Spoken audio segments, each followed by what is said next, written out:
इस वीडियो में हम लोग ट्रायंगल के कुछ इंपॉर्टेंट पॉइंट्स के बारे में डिस्कशन शुरू करेंगे। सबसे पहले हम लोग ट्रायंगल के एक इंपॉर्टेंट पॉइंट सेंट्रॉइड के बारे में इस सेशन में पढ़ेंगे। देखिए, सेंट्रॉइड जो है वो एक्चुअली किसी भी ट्रायंगल के मीडियंस का इंटरसेक्टिंग पॉइंट्स है। किसी भी ट्रायंगल के तीनों मीडियंस एक ही पॉइंट पर मीट करते हैं और उसको हम लोग बोलते हैं उस ट्रायंगल का सेंट्रॉइड। मीडियन वर्टेक्स और उसके सामने वाले साइड के मिड पॉइंट को ज्वाइन करता है। तो इस पॉइंट को हम लोग कहें, इस लाइन को हम लोग कहेंगे मीडियन। और मीडियन जो है, ईच मीडियन, इसी मीडियन के मिलने से यहाँ पर सेंट्रॉइड, इस पॉइंट को सेंट्रॉइड बोलेंगे। और सेंट्रॉइड की एक प्रॉपर्टी है, इसका एक प्रॉपर्टी है कि ये ईच मीडियन को 2:1 में डिवाइड करता है, 2:1 में डिवाइड करता है। इसी प्रॉपर्टी को यूज़ करते हुए हम लोग सेंट्रॉइड का सबसे पहले कोऑर्डिनेट पता करेंगे। सपोज कीजिए कि A का कोऑर्डिनेट है x1 y1 और B का कोऑर्डिनेट है x2 y2 और C का कोऑर्डिनेट है x3 y3। तो पहले हम लोग PC के मिड पॉइंट का कोऑर्डिनेट पता करेंगे। मान लीजिए पॉइंट है D, तो D का कोऑर्डिनेट होगा x2 plus x3 mid point वाले रूल से by 2 y2 plus y3 by 2। अब अगर हम लोग इसको ज्वाइन कर देते हैं तो यही मीडियन होगा और इसी पर कहीं पर पॉइंट G होगा जो इसको 2:1 में डिवाइड करेगा। अब अगर हम लोग जानना चाह रहे हैं G का कोऑर्डिनेट, तो 2 टाइम्स करेंगे इसका कोऑर्डिनेट, तो डिनोमिनेटर का कैंसिल हो जाएगा, बचेगा x2 प्लस x3। और फिर 1 टाइम्स करेंगे इसका कोऑर्डिनेट, दैट मीन्स x1, और डिवाइड करेंगे 2 प्लस 1 से। सिमिलरली यहाँ भी वही होगा, y कोऑर्डिनेट में 2 कैंसिल हो जाएगा 2 टाइम्स होने के कारण, तो y2 plus y3 plus 1 times y1। सो यही कोऑर्डिनेट होगा। तो किसी भी सेंट्रॉइड का कोऑर्डिनेट जो होगा वो होगा x1 प्लस, मतलब उनके सभी x कोऑर्डिनेट का सम बाई 3, तो उनके सम का 1/3, y1 plus y2 plus y3। देखिए, इसका डेरिवेशन मुश्किल तो नहीं था, लेकिन इस पर बेस्ड हम लोग देखेंगे कि बहुत सारे क्वेश्चंस हर लगभग एवरी ईयर पूछे ही जाते हैं। तो इसमें से एक पहला क्वेश्चन हम लोग देखें। ये जो पहला क्वेश्चन है, इस क्वेश्चन में आप क्या देख रहे हो कि इसमें यूज़ किया गया कोफिशिएंट्स का, बाइनोमियल कोफिशिएंट्स का। अब इसी के साथ तीनों वर्टिसेस गिवन है, एक वर्टेक्स का संबंध इन 3 से है और बाकी 2 ट्रिगोनोमेट्री के हेल्प से काम करेंगे। तो सबसे पहले तो हम लोग इस रूल को समझें, NCR बाई NCR-1। देखिए, अगर ऐसा कुछ हो कि ये दोनों सेम हो और इन दोनों में 1 का डिफरेंस हो, तो इसका जो फाइनल आंसर आता है वो आंसर में जो इन दोनों में बिगर होता है R और R-1 में, वो उल्टे साइड में लिखा जाता है। तो R यहाँ न्यूमरेटर में है तो डिनोमिनेटर में लिखेंगे, और न्यूमरेटर में जो बचा हुआ है उसका डिफरेंस लिखते हैं N-R-1। यूजिंग दिस अगर हम लोग लिखें NCR बाई NCR-1, तो ये लिखना चाहिए R ऊपर में है तो नीचे में होगा, और इसमें N-R-1 तो R+1 हो गया, और ये है 56 डिवाइडेड बाई 28 जो कि 2 हो गया। सिंप्लीफाई अगर करें तो N-R+1 is equal to 2R। यहाँ से मालूम हो गया N का वैल्यू 3R-1। एक रिजल्ट ये आया। फिर हम लोग दूसरा इसी प्रोसेस को लेकर के R+1 डिवाइडेड बाय NR लें, NCR लें। तो इसमें फिर देख रहे हो R+1 ग्रेटर है तो डिनोमिनेटर में R+1, न्यूमरेटर में N-R। ये इस बार का वैल्यू है 70 और 56। तो 7 8 जा और 7 10 जा, फिर हम लोग 5 2 जा कर लें, 4 जा कर लें, तो it is equal to 5.4। Simplification के बाद ये हो गया 4n-4r is equal to 5r+5। देखिए, यहाँ से आया 4r is equal to 9r+5। अब देखो, ऑलरेडी हम लोगों ने n का एक वैल्यू यहाँ पता किया, इसको सब्स्टिट्यूट कर दें तो 12r-4 is equal to 9r+5। तो यहाँ से जो रिजल्ट आया वो आया 3r is equal to 9। That means r का वैल्यू हो गया 3। अब r का वैल्यू 3 हो गया बेटा, तो n इजीली फाइंड कर सकते हैं इसमें पुट करके। 3r-1 मतलब 9 - 1 8, so n is equal to 8। अब इसके हेल्प से हम लोग सी का कोऑर्डिनेट पता कर सकते हैं। सी का कोऑर्डिनेट कितना होगा? देखिए सी का कोऑर्डिनेट अगर हम लोग मालूम करना चाहें तो सी में एन और आर है, इनका वैल्यू पुट कर दें, जस्ट अभी हम लोगों ने मालूम किया है। तो सी का जो कोऑर्डिनेट होगा वो होगा 3r minus N.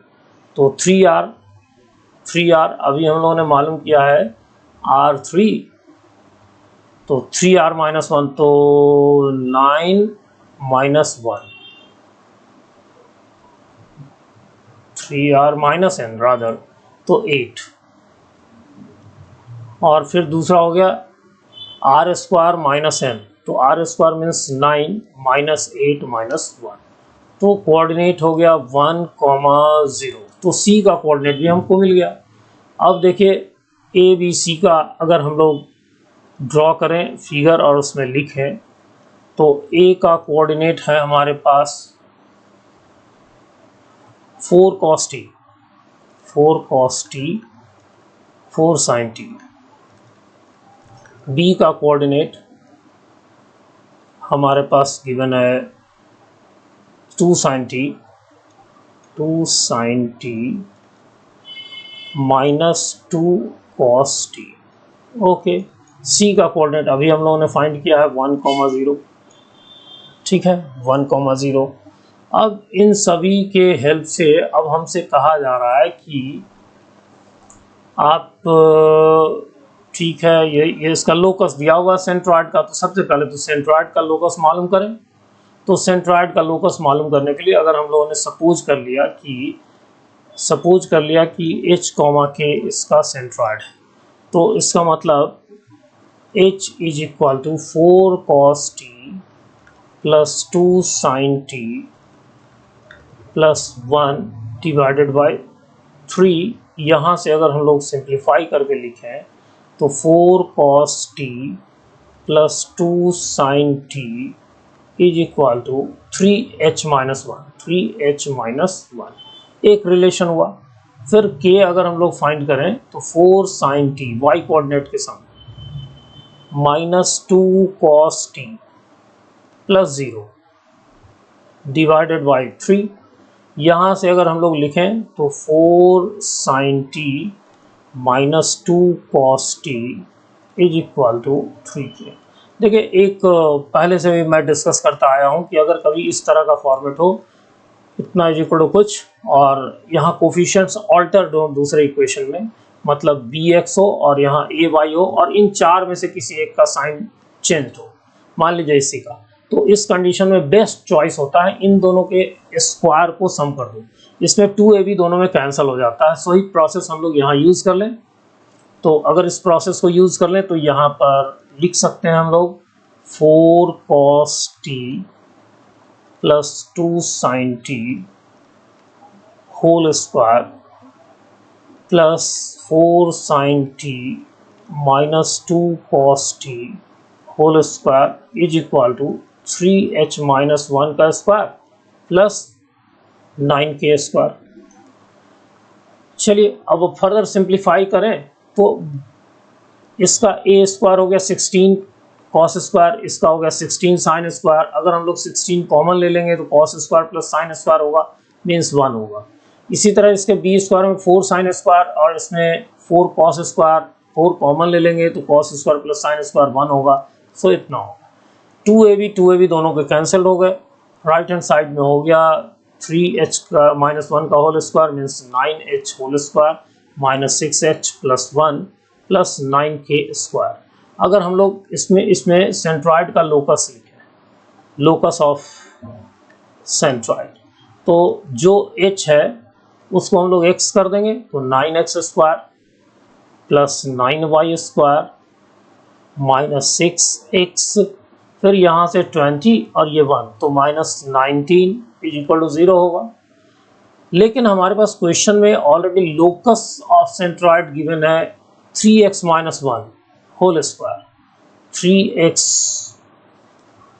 Minus 1 whole square plus 3y square is equal to alpha plus 3y square is equal to alpha. ये लोकस ऑलरेडी गिवन है। तो चलिए हम लोग देखें 9x square plus 9y square minus 6x plus 1 is equal to alpha होगा। यहाँ से अगर इसका वैल्यू हम लोग फाइंड करें तो ये 19 होगा। इसको अगर हम लोग इसके बदले में पुट कर दें तो 19 plus 1 is equal to alpha, that means alpha is equal to 20। This is the answer of this question.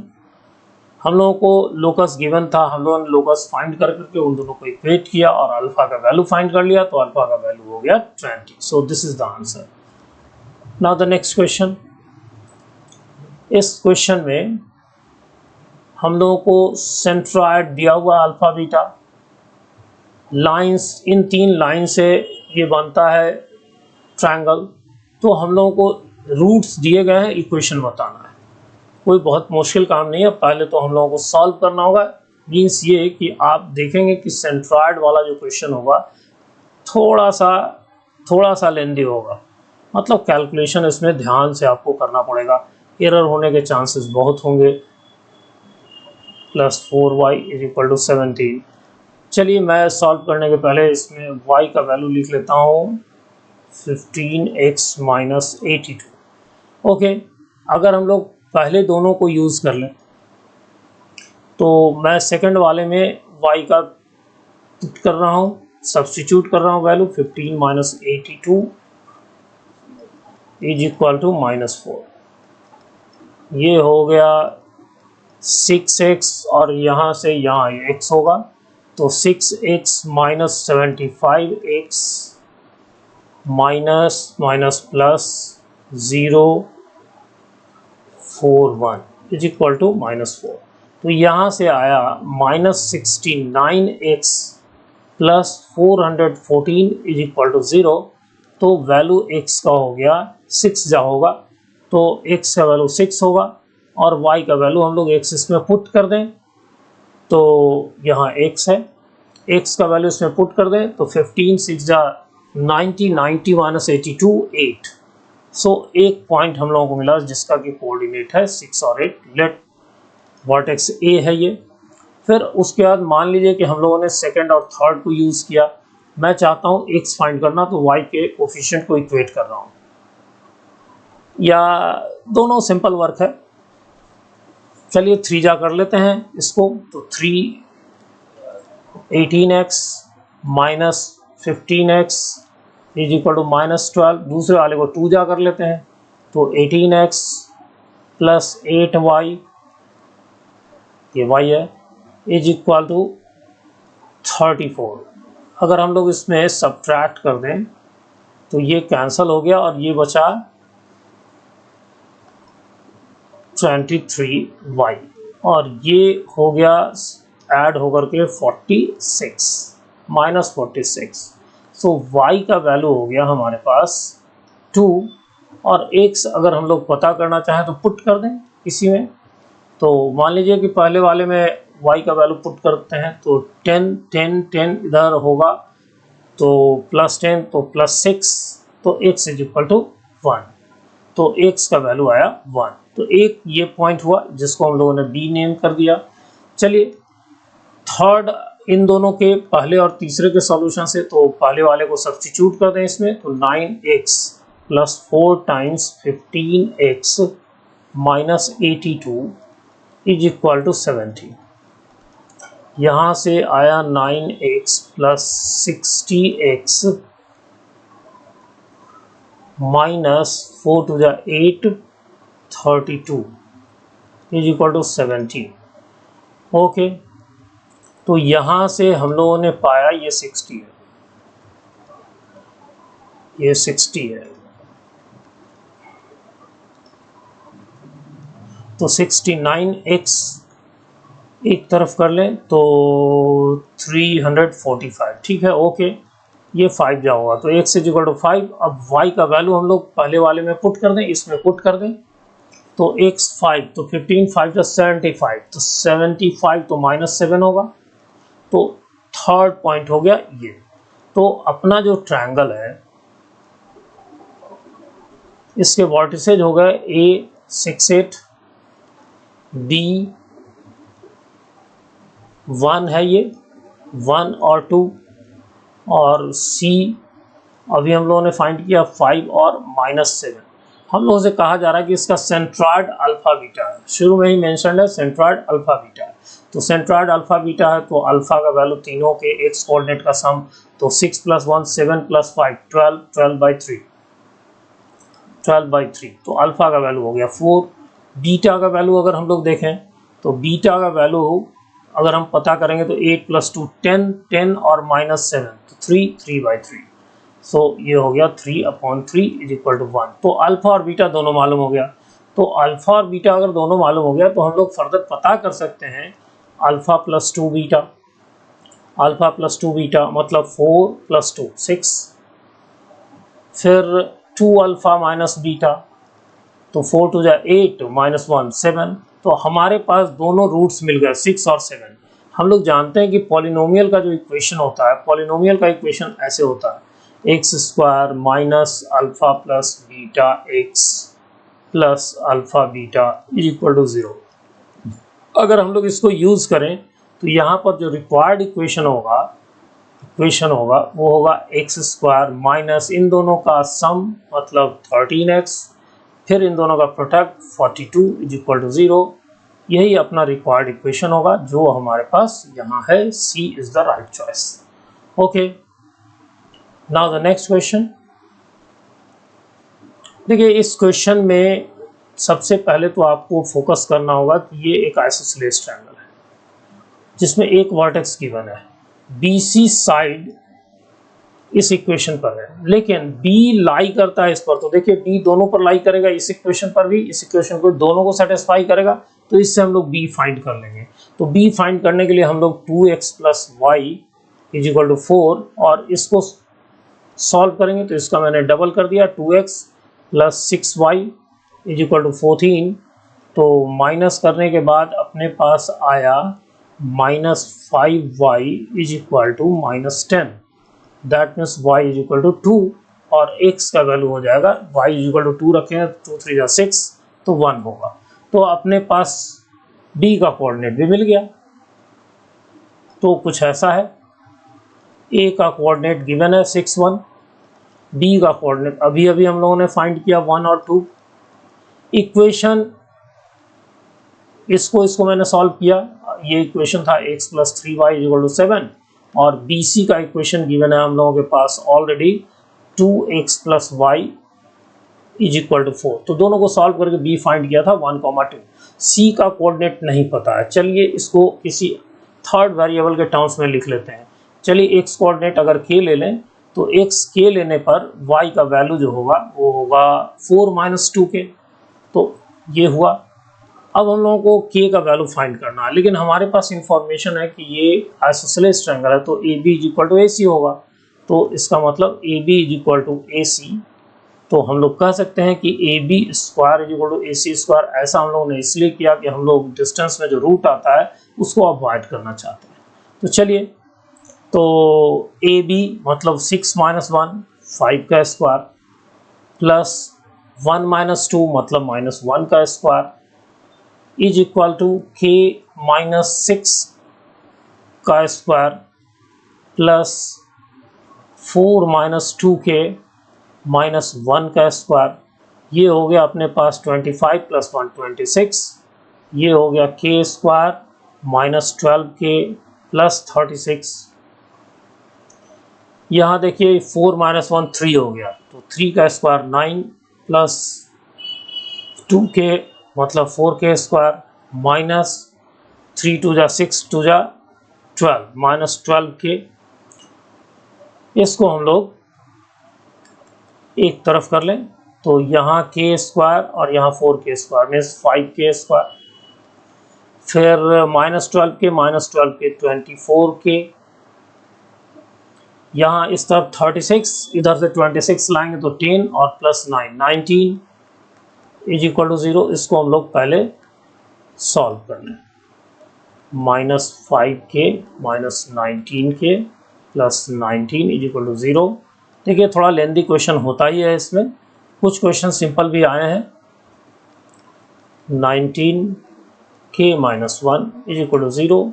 तो अपने पास हो गया k - 1 × 5k minus 19 is equal to 0। तो दो आंसर आया, k का वैल्यू 1 और k का वैल्यू 19/5, ये 5। ओके, देखिए जब हम लोग k का वैल्यू 1 लेंगे, k का वैल्यू 1 लेंगे तो x कोऑर्डिनेट 1 और y कोऑर्डिनेट 2 आ जाएगा जो ऑलरेडी b का है। इसका मतलब हम लोगों को k का वैल्यू 1 लेने से कोई फायदा नहीं है, वो तो पॉइंट ऑलरेडी गिवन है, हम लोग इस वैल्यू को लेंगे। तो इस वैल्यू को अगर लेंगे तो जो अपने पास ट्रायंगल है उनका जो कोऑर्डिनेट है वो कोऑर्डिनेट कितना हो गया, 6 1 1 2 इस तरह का हो गया। ये 6 1, ये 1 2 और इसका कोऑर्डिनेट हो गया 19/5 और दूसरा कोऑर्डिनेट 4 - 2 के। तो 4 - 2 के 4 - 19 to the 38/5, तो 20 माइनस तो -18/5, तो दूसरा कोऑर्डिनेट हो गया -18/5। अब क्वेश्चन में कहा जा रहा है कि if alpha beta is the centroid of triangle ABC, तो अल्फा प्लस बीटा निकालिए। तो चलिए पहले तो अल्फा और बीटा फाइंड कर ले, तभी अल्फा प्लस बीटा और उसका 15 टाइम्स होगा। तो अल्फा का वैल्यू जो होगा वो 6 + 1 7 plus 19/5 divided by 3, that means ये 15 हो गया और 35 और 19 तो 34 और 20 54। ओके, बीटा का वैल्यू हम लोग फाइंड करेंगे तो 1 + 2 3 माइनस 18/5 डिवाइडेड बाई 3। चलिए 5 एलसीएम लेकर के नीचे कर देते हैं, 15 हो गया और नीचे हो गया 15 माइनस ये -3। ओके, हम लोग डिवाइड कर सकते हैं लेकिन करने का कोई लाभ नहीं है, इसलिए कि हम लोगों को मालूम करना है 15 टाइम्स अल्फा प्लस बीटा, तो 15 कैंसिल हो जाएगा। ये 15 टाइम्स करेंगे तो ये हो गया 54 - 3, so the answer is 51 C choice. So C is the answer. तो थोड़ा लेंदी क्वेश्चन है बेटा, इसमें एक्चुअली हम लोगों को तीनों वर्टिसेस जानना होता है। तीनों जानने के प्रोसेस में हम लोगों को एक बार क्वाड्रेटिक इक्वेशन सॉल्व करना पड़ा। Okay, next question. This is in this question तीनों वर्टिसेस हमारे पास हैं, एक पॉइंट P है। ओके, देखिए ये अच्छा क्वेश्चन है, सिंपल क्वेश्चन है। B का कोऑर्डिनेट है 6 5 और C का कोऑर्डिनेट है 3/2 और 2। देखिए एक नॉलेज गेन कर लीजिए। मान लीजिए कि ये ABC ट्रायंगल है और ये मीडियन है, तो इसका एरिया इक्वल होगा। इसी तरह से अगर मान लीजिए कि हम लोग इसको ज्वाइन कर दें और इसको ज्वाइन कर दें तीनों मीडियन को, तो ये पॉइंट जो है जिसको कि हम लोग सेंट्रॉइड कहते हैं, अगर इसको ले लें तो ज़रा ध्यान दीजिए, ये भी मीडियन हो जाएगा G से यहाँ तक, तो ये इसका एरिया इक्वल होगा। इसका एरिया इक्वल है और पहले ही हम लोगों ने कहा मीडियन होने के कारण इस बड़े वाले और इस बड़े वाले ट्रायंगल का एरिया इक्वल है और ये छोटा वाला इक्वल है, तो इसका मतलब ये वाला पार्ट इक्वल होगा। कहने का मतलब कि अगर बीच में एक पॉइंट P है तो अगर ये सेंट्रॉइड है तो उस केस में इन तीनों एरियाज इक्वल होंगे। तो इसका मतलब इसका कन्वर्स अगर पढ़ो तो साफ मतलब है कि P इज सेंट्रॉइड। तो P इज सेंट्रॉइड, तो P का कोऑर्डिनेट हम लोग इजीली लिख सकते हैं। तीनों का सम 1 + 6 7 7 प्लस 3/2 डिवाइडेड बाई 3 और 1 + 5 6 6 to 8 8/3। तो कोऑर्डिनेट हो गया डिनोमिनेटर में 6 14 और 3 17 और इसमें हो गया 8/3। तो ये दो हो गए और Q पॉइंट ऑलरेडी हमारे पास गिवन, Q पॉइंट हमारे पास -7/6 और -1/3 है। तो डिस्टेंस अगर PQ मालूम करना चाहें तो PQ इज इक्वल टू √17/6 -7/6, तो प्लस हो जाएगा, तो 17 + 7 24/6 मतलब 4 का स्क्वायर हो जाएगा। फिर प्लस 8/3 माइनस 1/3 तो प्लस हो जाएगा, तो 8 + 1 9/3, तो 9/3 मतलब 3 का square, so it will be equal to 5। So answer of this question is D. और देख रहे हो इसमें कुछ नहीं, एक नॉलेज चाहिए था कि जो सेंट्रॉइड होता है वो 3 इक्वल एरियाज में ट्रायंगल को डिवाइड कर देता है। Okay, now the next question, the last one of this session. एक ट्रायंगल है जिसका वर्टेक्स गिवन है, mid point of the two sides through it. मतलब एक इस तरह का सिचुएशन है कि एक ट्रायंगल है जिसका वर्टेक्स है 1 2 और यहाँ से जाने वाले साइड ए बी और ए सी के मिड पॉइंट्स हमको गिवन है। ये इसका कोऑर्डिनेट है -1 1 और इसका कोऑर्डिनेट है 2 3। देखिए हम लोगों ने पहले भी पढ़ रखा है कि सेक्शन फार्मूला में हम लोगों ने डिस्कशन इस पर अच्छे से किया था कि x1 x2 अगर है, x2 y2 है, अगर इस पॉइंट ने इसको इक्वली डिवाइड किया और इसका कोऑर्डिनेट अगर हमने xy लिया है तो x is equal to x1 + x2 by 2, that means 2x is equal to x1 + x2। यहाँ मतलब ये हुआ कि दोनों एक्सट्रीम के x कोऑर्डिनेट का सम उनके मिड के x कोऑर्डिनेट के ट्वाइस के इक्वल है। तो इसमें से अगर कोई एक नहीं मालूम हो, मान लीजिए x1 नहीं मालूम है, तो x1 मालूम करने के लिए मिड के कोऑर्डिनेट का डबल में से दूसरे एंड के कोऑर्डिनेट को सबट्रैक्ट कर देंगे। सेम प्रोसेस यहाँ यूज करें तो इस b का कोऑर्डिनेट होगा इसके ट्वाइस, मतलब -2 -1 तो -3, और इसका y कोऑर्डिनेट इसका ट्वाइस मतलब 2 2 -2 0, और इसी तरह से 4 -1 3 और 6 -2 4। अब ये तीनों मालूम हो गया तो सेंट्रॉइड निकालना कौन बड़ी बात होगी। सेंट्रॉइड अगर निकालेंगे, जी को पता करेंगे, तो जी का कोऑर्डिनेट होगा इन तीनों का सम 1 -3 -2, ये 1 हो गया 1/3।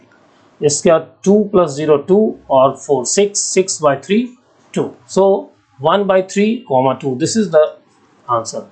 सो आपने देखा कि ये क्वेश्चन तो बड़े सिंपल क्वेश्चंस थे, लास्ट के 2 क्वेश्चन, लेकिन इसके पहले लेंदी क्वेश्चन थे, so never bother about that. ये तो होता ही रहेगा, कुछ क्वेश्चंस जो बड़े सिंपल टॉपिक के होते हैं उसमें थोड़ा लेंथ तो होगा। Okay, have a nice day. लेकिन बिफोर लिविंग, अगर आपने सब्सक्राइब नहीं किया चैनल तो प्लीज़ सब्सक्राइब कर लीजिए। Thank you very much, have a nice day.